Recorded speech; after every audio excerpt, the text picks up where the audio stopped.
श्री स्वामी समर्थ. जय जय स्वामी समर्थ. माझ्या स्वामी कृपा चॅनलमध्ये सर्वांना नमस्कार.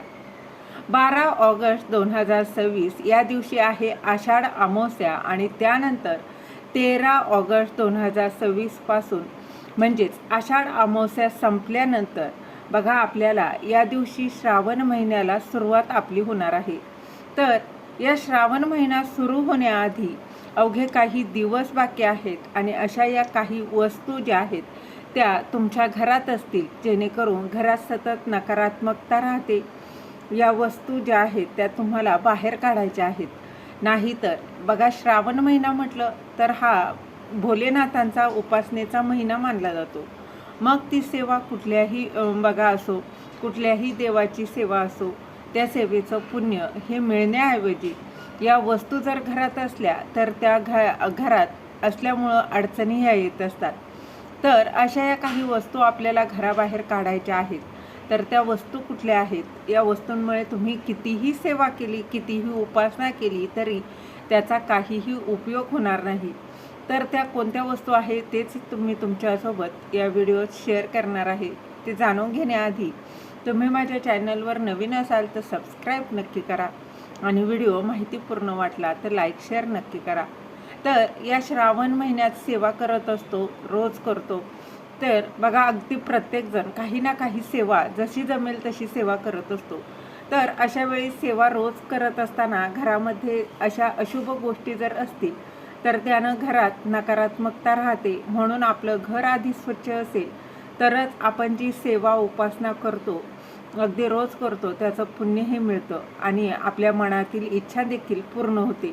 तर श्रावण महिन्यापासून अनेक सण येतात. जर बघा ज्या काही वस्तू तुम्हाला सांगणार आहे त्यातील एक जरी वस्तू तुमच्या घरात असेल ना तर ती लगेच बाहेर काढा. कारण या श्रावण महिन्याला काही दिवस बाकी आहे आणि श्रावण महिना सुरू होण्याआधी काही बघा या ज्या काही मी वस्तू सांगणार आहे त्या जर तुमच्या घरात असतील तर त्याने नकारात्मकता जी आहे ती निर्माण होत असते. म्हणून आपल्याला या वस्तू आपल्या घरातून बाहेर काढायच्या आहे.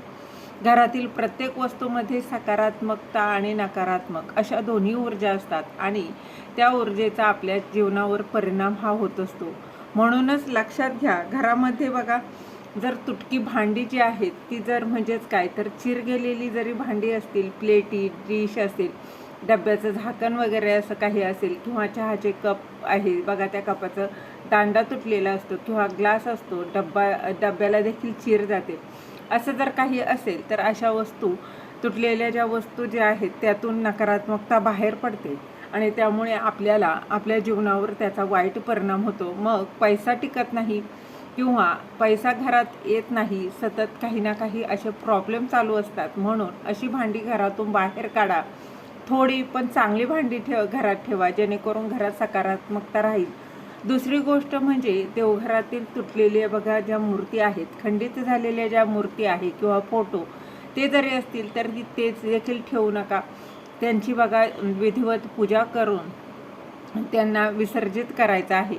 कारण अशा खंडित झालेल्या मूर्ती किंवा फोटो जर तुम्ही रोज त्यांची पूजा करत असाल तर त्याने देखील घरात नकारात्मकता वाढत असते. म्हणून बघा त्यांची वाहत्या पाण्यात त्यांचं विसर्जन करायचं आहे. याचा देखील बघा विसर्जन कसं करायचं तर त्याचा देखील व्हिडिओ आपल्या चॅनलवर आहे, तुम्ही तो पाहू शकता. त्याचबरोबर घरात बघा अडगळीचं सामान असेल तर त्यानं देखील अनेक अडचणी तयार होतात.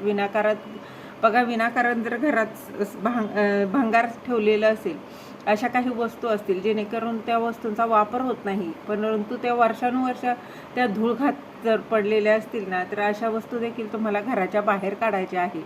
त्यामुळे घरात नकारात्मकता येते, त्यामुळं कुटुंबाची प्रगती होत नाही आणि जीवनात अडचणी देखील येत असतात. घरात गरिबी दरिद्री येत असते. मधल्या वस्तू बघा काही भांडी सामान जे वापरणं योग्य नाही ते देखील बाहेर काढा. तुटलेल्या चपला असतील, बंद पडलेली घड्याळे असतील, खूप दिवसापासून बघा फाटके कपडे असतील, ते वापरत नाही, ते कपडे तुम्हाला होतही नाही परंतु तुम्ही जर ते तसेच ठेवले असतील तर त्याने देखील नकारात्मकता घरात राहत असते. म्हणून बघा वापरण्यायोग्य जर कपडे असतील, थोडे फाटले असतील तर ते शिवून तुम्ही योग्य पद्धतीने गरजू व्यक्तींना आवर्जून द्या. त्यानंतर तुमचं देवघर जे आहे ते स्वच्छ करा.